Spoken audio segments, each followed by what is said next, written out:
സ്കൂളിൽ പോകുന്ന കുട്ടികൾ ചെറിയ ക്ലാസ്സുകളിലായിക്കോട്ടെ കുറച്ച് മുതിർന്നവരായിക്കോട്ടെ ഈ കുട്ടികൾ ഈ സ്കൂളിൽ ഭക്ഷണം കൊണ്ടുപോയാൽ അത് കഴിക്കുന്നില്ല, തിരിച്ച് കൊണ്ടുവരുന്നു, വീട്ടിലുണ്ടാക്കുന്ന ഭക്ഷണം കഴിക്കാൻ ഇഷ്ടപ്പെടുന്നില്ല, അത് എന്തുകൊണ്ടായിരിക്കും? പ്രധാനമായിട്ട് ഹോംലി ഫുഡ് പിള്ളേർക്ക് ആർക്കും ഇഷ്ടമില്ല. കൂടുതൽ അവർ ജങ്ക് ഫുഡിന് അഡിക്റ്റഡ് ആണ്.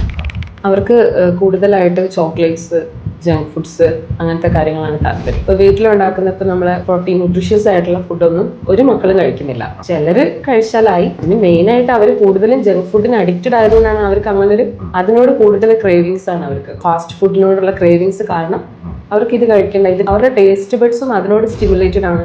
അപ്പൊ അവർക്ക് ഇതിനോട് ഇൻട്രസ്റ്റ് ഇല്ല. അപ്പൊ ഇതിന് ടേസ്റ്റ് കുറവ്, അതിന് ടേസ്റ്റ് കൂടുതൽ. കാരണം അതിൽ അജിനോമോട്ട അങ്ങനത്തെ കുറെ പ്രിസർവേറ്റീവ്സ് ആഡഡ് ആണ്. അപ്പൊ അതുകൊണ്ട് അതിനൊരു അഡിക്ഷൻ ആണ്.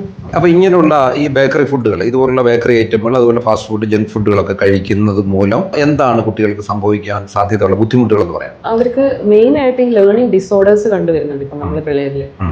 ലേണിംഗ് ഡിസോർഡേഴ്സ്, ഡിസ്ലെക്സിയ അങ്ങനത്തെ സംഭവങ്ങളൊക്കെ, വായിക്കാനുള്ള ബുദ്ധിമുട്ട്, കോൺസെൻട്രേഷൻ ഇല്ലായ്മ, ഇങ്ങനത്തെ സംഭവങ്ങളൊക്കെ വരുന്നുണ്ട്. പിന്നെ ഭയങ്കര വാശി, ദേഷ്യം, പിന്നെ വളർച്ച കുറവ്, ഗ്രോത്ത് ഡെഫിസിറ്റ്, ബ്രെയിനിന് ഡെവലപ്മെന്റൽ ഡെഫിസിറ്റ്.